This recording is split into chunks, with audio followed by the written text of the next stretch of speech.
보고서 읽어볼래? 구독과 좋아요. 이번 보고서는 롯데케미칼, 신흥 SEC, 코인테크, 삼성전자까지 한번 알아보도록 하겠습니다. 롯데케미칼 같은 경우에 1분기 매출액이 5조 5천억 원이고요. 영업이익은 826억 원입니다. 컨센서스 대비해서는 부합하는 실적이었지만 이미 낮아진 시장의 눈높이였기 때문에 부합한 것으로 보고 있습니다. 자, 유가 강세의 장기화에 따라서 원가가 부담이 되고 있고 중국의 락다운 조치에 대해서 수요 심리가 악화되었습니다. 기초 소재, 첨단 소재, LC 타이탄, LC USA 모두 다 같은 이유로 좋지 않습니다. 하지만 기초 소재에서는 고부가 태양광용 패키징 소재에 견조한 출하량이 있었고 USA는 북미 시장에서 견고한 MEG 업황으로 수익성이 방어가 되었다라고 되어 있는데 이 MEG 같은 경우에 찾아보니까 모노에틸렌 글리클이라고 돼서 인쇄잉크, 용매, 합성 섬유 원료 소재라고 합니다. 그래서 이쪽 부분이 좀 좋았다라고 해서 수익성이 방어가 되었습니다. 자, 그리고 2분기 쪽을 보시면 지정적 리스크가 계속 매크로적인 변수가 발생되고 있고 또 부정적인 레깅 효과가 이제 영향을 받을 것이고 수익성도 좋지 않고 그다음에 하향 조정으로 계속적으로 그냥 안 좋은 얘기밖에 없습니다. 2분기까지도. 하지만 중국 정부의 경기 안정화 정책 시행 가능성이 좀 남아있고 올해 5.5%의 성장률을 달성하기 위해서라면 하반기 때부터라도 뭔가 하지 않을까. 그렇다면은 2분기까지는 좋지 않지만 하반기에는 반등의 여지가 있겠구나라고 지금 생각을 하는 거고요. 자, 롯데케미칼 같은 경우 2차 전지 소재에도 지금 공을 많이 들이고 있습니다. 그래서 이제 수소 생산도 그리고 유통 저장, 그다음에 독자로 이제 구축을 하고 있는 밸류체인도 있습니다. 그래서 롯데 정밀화학에도 지분 투자를 꽤 많이 해놓은 상황이고요. 롯데 정밀화학에서 수소 쪽, 암모니아 쪽을 같이 좀 하고 있고 롯데케미칼 자체적으로도 2차 전지 소재에 대해서 여러 가지 사업을 지금 하고 있는 상황입니다. 그래서 그런 쪽으로 조금 드라이브를 좀 걸고 있는 롯데케미칼이고 롯데 전체가 지금은 사업성을 엄청나게 넓히기 위해서 여러 가지 노력을 좀 하고 있는 상태니까 올해가 아니더라도 올해가 지나고 내년부터는 시너지가 좀 나오지 않을까라는 생각이고요. 여기는 목표가가 이제 24만으로 제시가 되어 있는 보고서고 거의 같은 내용이고요. 하반기 소비 둔화라고 되어 있는데 소비 여력이 좀 둔화돼서 마진 회복이 좀 어려울 수 있다. 그리고 국내 LCC 업체들은 모두 탑티어로 큰 적자가 발생하지는 않을 것이다. 네, 그래서 하반기에 위에서 보셨지만은 경기 부양은 풀 것이다라고 나와 있는데 이거 만약 풀지 않으면 소비 여력도 둔화가 되기 때문에 더 좋지 않은 상황으로 갈 수도 있다라는 거. 네, 그래서 롯데케미칼은 조금 더 기다려볼 좀 상황이지 않나 싶고요. 여기도 24만 원으로 목표가가 제시가 되어 있고 일단은 이제 NCC 정기 보수를 2분기에 계획해서 1분기 이제 시황 노출도가 좀 컸고요. 신규 화학 설비 증설을 본다면 이미 1분기에 상업 운전이 시작된 것들도 있고 또 이제 대부분 1월 달부터 가동이 되었고 그래서 1분기부터 4월까지 총 1336만 톤의 크래커 정기 보수가 집중되면서 작년을 상회하는 공급 중단이 지속이 되었다고 합니다. 자, 2분기 그래서 보시면 아까도 나와 있지만은 계속적으로 좋지 않지만 일단은 상반기까지는 실적이 좋지는 않을 것이다.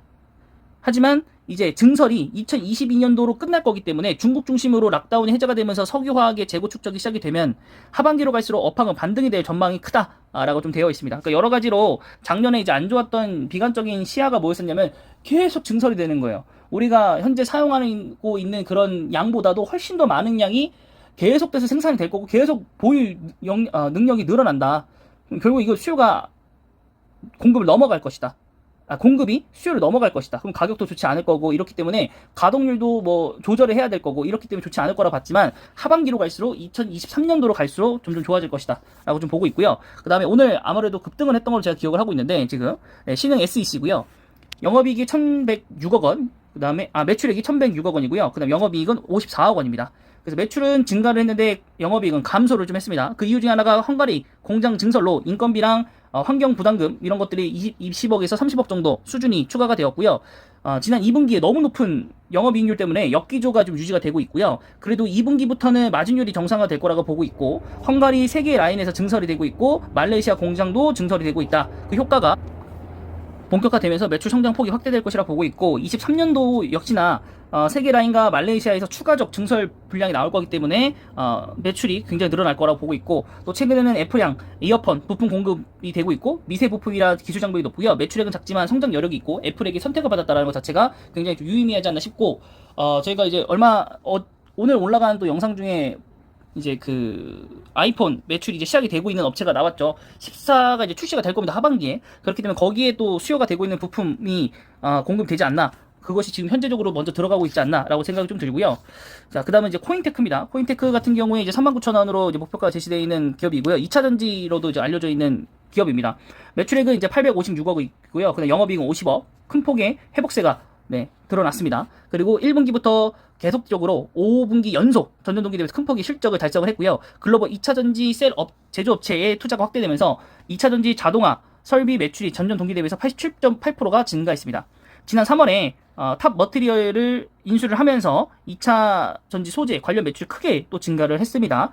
국내 글로벌 투자 확대 등 2차 전지 매출액이 크게 증가할 것으로 기대를 하고 있고요. 1분기 말 수주 잔고는 800억 수준이 될 것으로 보고 있고 올해 예상 금액의 1,600에서 1,700억 정도를 보고 있습니다. 그래서 2분기 내에 대형 수주가 또 이제 전망이 되어가고 있다라고 좀 되어 있네요. 그래서 전망은 좀 밝다고 볼 수 있겠습니다.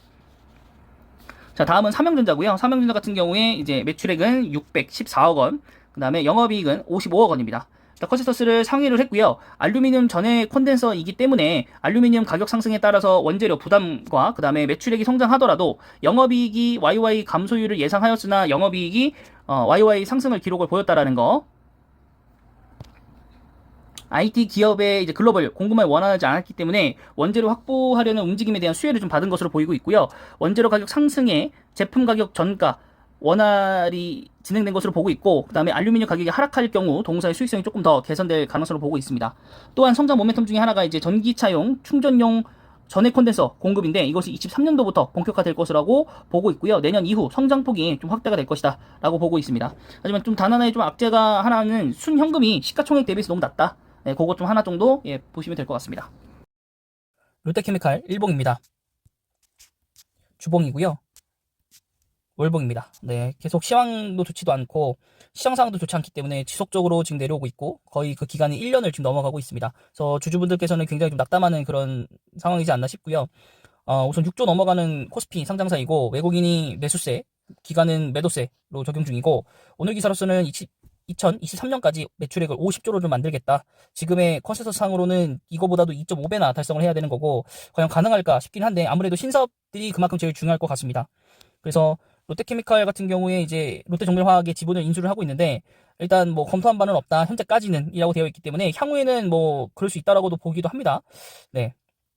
하지만은 뭐 흡수 합병을 했다가 나중에 뭐 이게 분할하는 것 자체가 힘들기 때문에 저라면은 이렇게 흡수까지는 하진 않을 것 같고요. 그냥 보유량을 많이 늘려서 뭐 배당이라든가 여러 사업적인 것들에 있어서 자회사로 편입을 시키는 뭐 그런 정도로 생각을 하지 않을까 싶고요. 롯데지주가 롯데케미칼의 이제 주요 주주이고 최대 주주이고 롯데정밀화학 같은 경우 보시면은 이제 롯데케미칼이 보유를 하고 있습니다. 이것도 이제 늘어난 거에 반영이 된 걸 겁니다.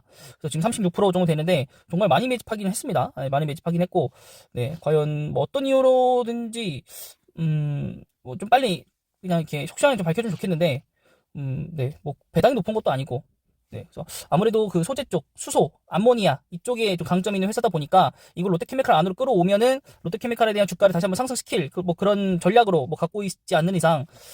매수하는 이유는 딱히 뭐 현재까지는 보이는 건 없는 것 같습니다. 그리고 이제 신흥 SEC 한번 보시면 자 오늘 7% 급상승하고 있고요. 일봉, 주봉, 월봉입니다. 자 일단은 삼성 SDI 계열사라고 좀 보시면 될 것 같고요. 공급 납품을 그쪽으로 하고 있으니까 그쪽 벤더이고 주봉상으로 2차 전지로 오르고 나서 하락하고 다시 한번 또 하락하고 그 다음에 상승세를 가져갔다가 좀 애매한 상태였는데 실적들이 이제 좋게 나오면서 오늘 이제 매수세를 좀 가져가고 있는 것 같고 외국인들이 아마 매도세였는데 오늘 기준으로 이제 매수세로 돌아설 것 같기도 하고요. 뭐 기간도 이제 매도세였지만은 기간도 좀 들어오지 않았을까라고 좀 생각이 좀 듭니다. 그래서 월봉상으로 보셨을 때도 지금 현재 밑골이 달면서 쭉 올라왔기 때문에 이걸 기반으로 해서 5월 마지막까지 올라가서 양봉으로 바꿀지 좀 기대가 좀 되고요. 우선 좀 살타이면 좀 놓쳤다라고 좀 볼 수 있겠고 어쨌든 1분기가 굉장히 잘 나왔기 때문에 이쪽 부분에서 이제 컨센서스만 그냥 보자면 계속 상승하는 모멘텀을 가져갑니다. 그리고 배당금도 물론 정말 조금이긴 하지만은 주기도 하고요. 그래서 어쨌든 우리가 아까 봤듯이 뭐 애플 공급도 있고 원통형 다른 쪽에서도 있고 그래서 좀 긍정적 모멘텀은 좀 많은데 그런 것들이 조금 실적적으로 가시화가 되고 또 판가 인상에 따라서 더 많은 실적이 좀 나오면 주가가 더 빠르게 탄력적으로 움직이지 않을까라는 생각이 좀 듭니다. 자 다음은 이제 코인테크고요. 자 코인테크 일봉 그리고 주봉입니다. 좀 높은 위치에 있긴 합니다. 네, 상장한 지 한 4년차 되는 회사이고, 기간의 매수세에 힘입어서 좀 많이 바닥권 대비해서 많이 끌어올려진 것 같고요. 뭐, 외국인은 약간의 그냥 보합세 정도라고 보시면 될 것 같습니다. 그래도 뭐, 매출액들 이런 걸 늘어나고 있으니까, 그래도 뭐 괜찮은 상황이라고 좀 보기는 하는데, 네, 뭐, 재무적으로 봤었을 때도 막 그렇게 강한 상태는 아니라서, 네, 조금 애매하네요. 주가적으로 너무 많이, 일봉상으로 너무 높게 올라와가지고, 주봉도 마찬가지고, 요때 이제 시세가 터진 것도 좀, 네, 그렇고요. 그래서 조금은 아쉽다.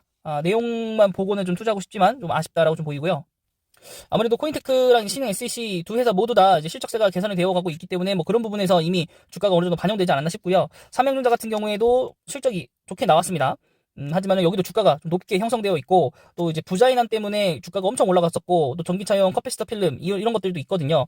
그래서 지금 너무 좀 높이 올라가 버려서 거래량도 그렇게 크지 않음에도 불구하고 네, 주가가 유지가 되고 있거든요. 아무래도 기간이 좀 받쳐주고, 그거에 따라서 외국인이 좀 매도하고 있기는 한데, 너무 높다. 개인적으로 너무 높다라고 판단되고, 그렇기 때문에 점점 더 매력도가 부각이 되고 있는 롯데케미칼이고요. 네, 롯데케미칼 물론 저희가 바닥권에서 뭐 매수는 하지 못했겠지만은, 또 시황에 따라서 장기적으로 보면 또 이렇게 높낮이가 이렇게 있을 거니까, 저라면 살 구간은 분명히 올 거라고 봅니다. 주봉상으로 보실 땐 사실 사는 게 맞는 거고요. 바닥권이기 때문에 별로 크게, 차이는 없고, 월봉상으로 본다면 사실 저 밑에가 한번 열려있기는 하기 때문에, 요 밑에, 요 부분이 좀 남아있기 때문에 어떻게 될지는 좀 두고 봐야 되지 않을까라는 생각이 좀 들기는 하네요. 네. 그래서 매력도가 점점 더 올라가고 있는 롯데 케미칼이었습니다.